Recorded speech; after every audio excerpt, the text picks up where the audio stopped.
अब हम एक कहानी धर्म के बारे में सुनेंगे। तुमको पता है, बहुत सारे लोग उनके जीवन में कुछ गलतियां हो जाए तो भिक्षुओं को दोष देते हैं। ये पता है क्या तुमको? बहुत सारे लोग भंते जी लोगों को भला बुरा कहते हैं, ये तो पता है तुमको। हाँ, जैसे भगवान के समय में कुछ लोग थे, भिक्षु लोगों को पूछते थे, भंते जी हमारी ये सुंदर लड़की है, तो हमारे लड़की के लिए लड़का बताओ। ठीक है। या फिर कोई लोग भिक्षुओं के पास जाते बोलते थे, भंते जी मेरा लड़का है, बड़ा अच्छा है, इसके लिए लड़की बताओ। तो उस समय के भंते जी लोग कभी कभी देख देते थे। अब हर बार रिश्ता अच्छा हो जरूरी है क्या? नहीं, फिर घर में झगड़ा होता था। ठीक है। तो फिर लोग बोलते थे, हाँ भंते जी के बोलने से हमने शादी करवाए, अब देखो इनका झगड़ा हो रहा है, भंते जी ने हमको फंसा दिए करके। ऐसा बोलते हैं ना। हाँ। फिर कई बार ऐसा होता है, भंते जी लोग है ना किसी चीज के लिए बताते हैं और आप करते हैं, उससे लाभ नहीं होता, तो क्या बोलते हैं, भंते जी ने तो हमारा नुकसान करा दिए, हम तो ऐसा कर, ऐसा दोष देते हैं कि नहीं? हाँ। तो ये आज ही देते हैं क्या? नहीं, बुद्ध के समय से देते हैं। इसीलिए भगवान बुद्ध जी ने एक नियम बनाया है कि किसी को भी विवाह के बारे में, कि ये लड़का उस लड़की को पसंद करे, ये लड़की उस लड़के के लिए पसंद करे, इसको बताने के लिए मना किया है भिक्षुओं को। पता है? हाँ। तो आज हम लोग एक जो कहानी सीखेंगे धम्मपद की, वो इसी तरह भिक्षुओं को दोष देने के बारे में है। ठीक है। भिक्षुओं को दोष देने के बारे में है। परंतु भगवान की अनुकंपा, दोष देने वाले व्यक्ति पर भी भगवान अनुकंपा करते हैं, तो उसके बारे में हम आज सीखने वाले हैं। आज जो कहानी सीखेंगे, ये जो कहानी है कान माता की कहानी। तो ये जो बात है भगवान ने जेतवन में रहते समय बताई थी। इसकी पहले धम्मपद की गाथा बता दें आपको। ठीक है। इसकी गाथा ये है, कौन सी है? यथा पिरहदो गंभीरो विपसन्नो अनाविलो एवं धम्मानि सुत्वान विपसीदन्ति पंडिता। इसका मतलब क्या होता है पता है? कि जैसे जलाशय है, समुंदर है, बड़ा विशाल पानी है, वह पानी हमेशा इधर उधर हिलते रहने के कारण है, हमेशा साफ रहता है, बिल्कुल सुंदर दिखता है, बहुत ही सुंदर दिखता है ना। तो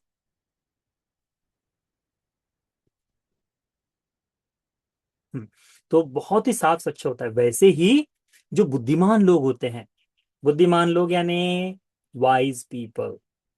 ठीक है। हाँ, वाइज पीपल क्या करते हैं? धर्म को सुनकर आनंदित हो जाते हैं। तो बुद्धिमान लोगों को क्या पसंद है? धर्म को सुनना पसंद है। अब बुद्धिमान व्यक्ति जब धर्म को सुनता है तो उसके अंदर से धर्म जागता है। ठीक है। तो जैसे समुंदर बहुत विशाल है और वो हमेशा साफ रहता है, सुंदर स्वच्छ होता है, बिल्कुल साफ दिखाई देता है, वैसे ही, या फिर बहुत बड़ा जो जलाशय हो वो साफ दिखाई देता है, वैसे ही ये जो है पंडित लोग, ये भी धर्म को सुनकर बिल्कुल सुंदर हो जाते हैं, साफ हो जाते हैं करके ये धम्मपद की गाथा है। इसका मतलब होता है, जो पंडित लोग हैं, जो बुद्धिमान लोग हैं ना, वो धर्म को सुनकर स्वच्छ और निर्मल सागर की तरह बिल्कुल संतुष्ट और आनंदित हो जाते हैं करके बताया है। ठीक है। तो ये धम्मपद की आज कहानी को हम लोग सीखने वाले हैं। ठीक है। तो इसको देखते हैं। ये जो कहानी है भगवान बुद्ध जी ने, या फिर ये धम्मपद की जो गाथा है ना, भगवान बुद्ध जी ने इसके बारे में बताई। किसके बारे में? कान माता के बारे में बताई है। ठीक है। तो ये जो कान माता है,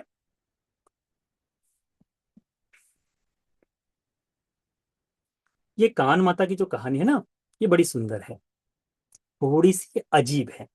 ठीक है। देखो, किसी के जीवन में कोई दुख आना हो तो बता नहीं सकते कैसे आ जाए, परंतु किसी के दुख जीवन में आता है तो हम हमेशा दूसरों का नाम बताते हैं। ऐसा होता है कि नहीं? जैसे देखो, तुम्हारे हाथ से कोई ग्लास टूट जाए, ठीक है, तो तुमको यदि पूछे कि कैसे टूटा, तो सबसे पहले क्या बताते हो? बाजू वाले ने तोड़ा है करके, भैया ने तोड़ा है करके, ऐसे ही बताते हो कि नहीं? मैंने तो कुछ नहीं किया, इसने गिरा दिया। ऐसा बोलते हैं कि नहीं? मुझे तो पता ही नहीं बोलते हैं, है कि नहीं? तो हम हमेशा जब भी कोई संकट आए तो हम किसको बताते हैं? दूसरे ने किया है।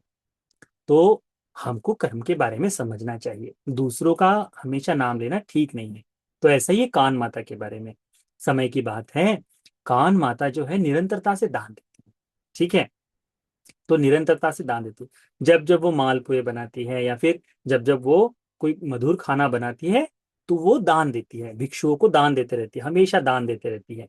तो एक बार उसने क्या किया, अपने पुत्री को भी अपने पति के घर खाली हाथ न जाए, इस उद्देश्य से दान दिया है। क्या दिए हैं? तो पोहे खाने के लिए दिए। पर साथ साथ में उसने वो जो दान है, बेटी के यहाँ जो देने वाला दान है, वो जो भोजन है वो संघ को दान दे दी, भंते जी लोगों को वो खाने को मिले। तो अब कोई कोई किसी व्यक्ति को झगड़ा होने के लिए, गुस्सा होने के लिए छोटा सा भी कारण चाहिए, उतना बहुत है कि नहीं, पट से गुस्सा हो जाते हैं। तो इनका पति जो है गुस्सा हो गया। उसने क्या कहा कि ये जो है दिन भर ये भंते जी लोगों को देते रहती है, हमेशा उनका करते रहती है, मेरे और ध्यान नहीं देती, इससे अच्छा है कि मैं दूसरी पत्नी कर लूं करके। तो उसका पति सच्ची में दूसरी पत्नी कर लेता है। तो तब तो बहुपत्नी का विवाह चलता था ना, दो वाइफ रहा करती थी। अभी नहीं रख सकते, ठीक है, अभी कानूनन गुनाह है। हाँ, तो पहले चल जाता था दो पत्नी। अब इसको लगा कि अरे मेरे पास तो दूसरी वाइफ, मेरे पति के पास दूसरी वाइफ है। तो किस कारण से है? क्योंकि मैं भंते जी को खाना ज्यादा देती थी, उनका ध्यान रखती थी, पति का ध्यान नहीं रखती थी। तो मेरा घर किसने खराब किया है? भंते जी लोगों ने किया है। मैं उनका ध्यान रखती थी, इसीलिए ये भंते जी लोगों ने, भिक्षुओं ने तो मेरा घर ही उजाड़ दिया। इनके ध्यान देने के चक्कर में मेरा पूरा घर खराब हो गया करके हम वो बोलने लगे। ठीक है, तो भिक्षुओं पर ध्यान देने के चक्कर में हमारा घर उजड़ गया करके ऐसा दोष देने लगी। तो जब भी कोई भिक्षु उसके घर के सामने से आते, तो उनको जोर जोर से चिल्ला चिल्ला कर बुरा भला कहती थी, अरे ये भिक्षु ऐसे है, ये भिक्षु ऐसे है, हमारे यहाँ का खा के हमको तकलीफ देते हैं करके, इनके कारण मेरा घर खराब हो गया, पूरा परिवार बिखर गया करके दोष देने लगे। अब जब लोग ये बात को सुनते हैं तो भिक्षुओं को अच्छा नहीं लगता कि अरे हमको निंदा दे रहे हैं, हमको दोष दे रहे हैं करके। धीरे धीरे भिक्षुओं ने जिस गली में कान माता रहती थी उस गली में जाना ही बंद कर दिया, उस दिशा में जाना बंद कर दिया। अब ये जो बात है ये धीरे धीरे धीरे धीरे सब तक फैलने लगी। भगवान बुद्ध जी को भी ये बात पता चली। अब हुआ क्या कि भगवान बुद्ध जी कान माता के घर गए, है ना? तो कान माता ने भगवान को आ, हाँ, तो वो है ना, भगवान भगवान बुद्ध जी उसके घर गए। तो कान जो है, वह कान भगवान को आकर गिलान पच्चय में जो कुछ देना है वो दान देता है। तो पूछता है कि कान माता कहाँ है? तो कहते हैं वो घर के अंदर चुपचाप बैठी है करके। क्योंकि भगवान को तो कोई दोष नहीं दे सकता ना, भगवान को कोई नहीं चिल्ला सकता, है कि नहीं? परंतु भिक्षुओं पर चिल्ला सकते थे। तो कान माता बिल्कुल अंदर बैठे। तो भगवान बुद्ध जी ने कहा कि देखो उसको बुला लो करके। तो फिर ये उपासिका घर के अंदर से आके भगवान को नमन करती है, भगवान के पास बैठती है, पूछते, फिर भगवान बुद्ध जी उसके साथ बातचीत करते हैं। क्या कहते हैं कि भगवान पूछते हैं कि तो भगवान आने के बाद पहले तो कान माता अपना पूरा बखड़ा रोती है कि मैं तो दान देती थी, इस कारण से मेरा परिवार ऐसा हो गया, इस कारण से हमारा घर परिवार टूट रहा है, इस कारण से ऐसा हो गया करके इस तरह से वो कहने लगे। तो भगवान बुद्ध जी पूरा सुनते हैं और फिर पूछते हैं कि कान माता, ये जो मेरे भिक्षु लोग हैं, वे मेरे भिक्षु लोग तुम्हारे दिए हुए जो राइस केक जो बोलते हैं ना, तो वो जो है वो खाते थे, या फिर हम उसको मालपुए कहते हैं, तो मालपुए तुम्हारे दिए हुए खाते थे या तुम्हारे दिए बिना भी खाते थे? तो कहते थे, वो कहती उत्तर देती है कि बनते दिए हुए को खाते हैं, बिना दिए हुए को नहीं खाते। यानी जब तू कोई दान देता है तभी तो खाते हैं कि नहीं? कहते हाँ। तो फिर मेरे जो भिक्षु है श्रावक, भिक्षा मांगते तेरे द्वार पर आकर तेरे द्वारा लिए गए मालपुए को यदि ले ले, तो इसमें उनका क्या दोष है? जब तुम किसी को दे देते तो उसका क्या दोष है लेने वाले का, है ना? तो कहते हैं कि बनते, इसमें तो उनका कोई दोष नहीं। तो भगवान बुद्ध जी फिर पूछते हैं कि भिक्षु देखो, जो भिक्षु तुमसे लेकर गया है दान, उस भिक्षु ने तुम्हारे मन घर में ऐसा कुछ किया है क्या? नहीं। तुमने उनको दान दिए हो, यदि तुम नहीं देते तो उनको नहीं, वही नहीं मिलता। तुम्हारा दिया हुआ ही उनको देते हैं, तो फिर इसमें उनका क्या दोष है? तो फिर उसे समझ में आता कि मैं तो केवल बिना काम से ही, अर्थ के बगैर ही मैं इनको दोष दे रही थी भिक्षुओं को। कई बार ऐसा होता है, भिक्षुओं को दोष देने के लिए हमको कोई कारण नहीं चाहिए, पर हमारे मन में जो गुस्सा है हम उनको बोलते हैं। जैसे कई बार होता है, जैसे मैं एक किसी के घर चला गया समझो, तो घर जाने के बाद हमको जिस जगह पे बिठाए हम बैठ गए, फिर अभी उनके मन में आया कि नहीं नहीं बनते जी, यहाँ नहीं बैठना चाहिए, दूसरी जगह बैठना चाहिए। तो हमने बोले कि हमको जहां बैठने की जगह दे दी, वहां हम बैठ गए हैं, हमने अधर्म दिशा दी, हम चले दिए। फिर उनके मन में आया बंते जी के जाने के बाद, बंते जी तो बड़े ढीठ है, बंते जी तो यहाँ बैठ गए, उसके बाद तो बैठना ही नहीं चाहते, बंते जी दूसरी जगह नहीं। इस तरह से तो लोग, जब लोगों के मन में किसी को दोष देना होता है, किसी पर गुस्सा करना होता है ना, तो बिना काम के भी गुस्सा करते हैं, ठीक है? परंतु बुद्धिमान आदमी धर्म सुनने के बाद समझ लेता है। तो भगवान बुद्ध जी ने इस कान माता को पूरी तरह से, अच्छी तरह से एक एक करके धर्म को समझाया। धर्म को सीखते सीखते ये जो कान माता है, ये पता है क्या हुआ? भगवान बुद्ध जी की एक बातों से सुनकर श्रोतापन्न हो गई। अब ये थोड़ी देर पहले तक भगवान को दोष देते थे, है ना, भगवान के शिष्यों को दोष देती थी कि इन्होंने मेरा घर खराब कर दिया। अब भगवान की बात सुनकर, धर्म को सुनकर श्रोतापन्न हो गए। अब श्रोतापन्न हो जाने के बाद भगवान बुद्ध जी आसन से उठे और चल दिए। जाने के बाद भगवान बुद्ध जी जब शहर में गए, तो शहर में राजा के महल के सामने से गए, तो राजा ने देखा कि भगवान बुद्ध जी आ रहे हैं। तो तुरंत दासी को कहा कि जाओ भगवान को नमन करो और भगवान को निमंत्रण दो कि मेरे पास, हमारे विहार में आए करके। परंतु राजा के मन में ऐसा दासी को बोला, और तुरंत ही राजा ही स्वयं भगवान के पास चले गए, जाकर भगवान को नमन किया और कहा भगवान कैसे आना हुआ, इधर आप आइए बैठिए करके बता। तो फिर भगवान जब राजा के महल में गए बैठे, तब भगवान ने राजा को पूरा वृत्तांत सुनाया कि मैं तो कान माता के घर गया था, वहां पर ये कारण हुआ, भिक्षु लोग उसकी बात नहीं, भिक्षु लोगों को वो दोष देते रही, तब मैंने उसे धर्म को सिखाया, और अभी ये सामान्य गृहस्थी के सुख के अलावा बड़े सबसे श्रेष्ठ ऐसे लोकोत्तर घर का स्वामी बनाया है। लोकोत्तर यानी निर्वाण के मार्ग पर चलने वाला, मुक्ति के मुक्ति के सुख को पाने वाला बनाया है करके भगवान को बताते हैं। तब राजा सोचता है भगवान ने इतना सुंदर श्रेष्ठ काम किया है, तो क्यों ना मैं भी कुछ श्रेष्ठ काम करूं। तो करते क्या है कि वो कहते हैं कि भगवान आपने उसे बनाया है, तो मैं भी इसे कुछ तो भी दूंगा। तो राजा उस जो कान्हा है ना, कान माता, उसको कहते हैं कि आज से ये कान माता मेरी बेटी की तरह है, कहते हैं। अब उसकी एक शादी हो चुकी थी, है ना, ये आज से मेरी बेटी की तरह है, कहते हैं राजा।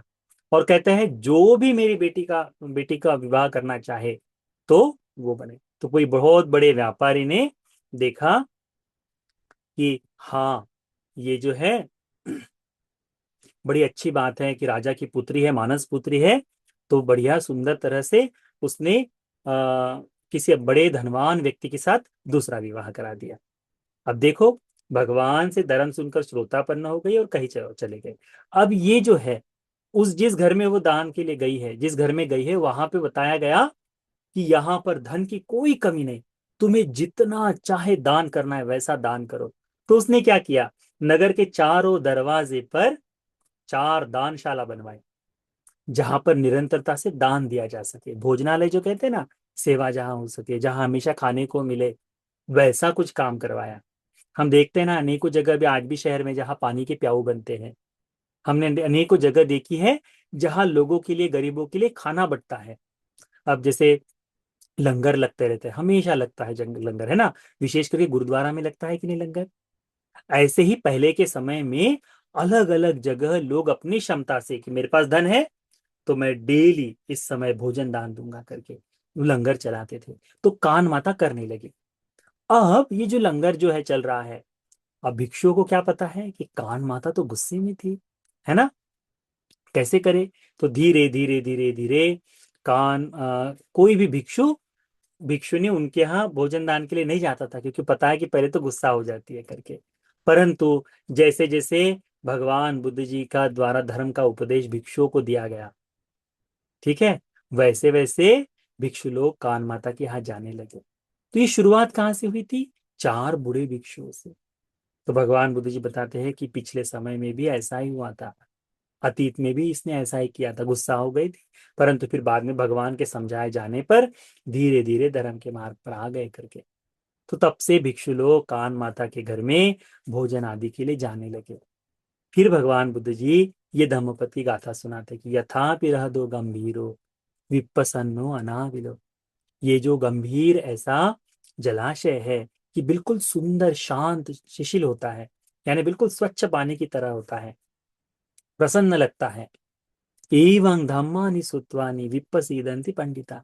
ऐसे ही बुद्धिमान लोग जब धर्म को सुनते हैं ना, वो जो बुद्धिमान लोग सुनते हैं तो वे भी आनंदित हो जाते हैं, हर्षित हो जाते हैं, बहुत पुण्य का संचय करते हैं करके भगवान बताते हैं। जब ये बात भगवान बताते हैं ना, तो बहुत सारे देवताओं को, बहुत सारे लोगों को देशना के पश्चात श्रोतापन्न फल की प्राप्ति हुई। कितना सुंदर है। जो शुरुआत में दोष देता रहा, परंतु भगवान की बात सुनकर श्रोतापन्न हो गया, है ना।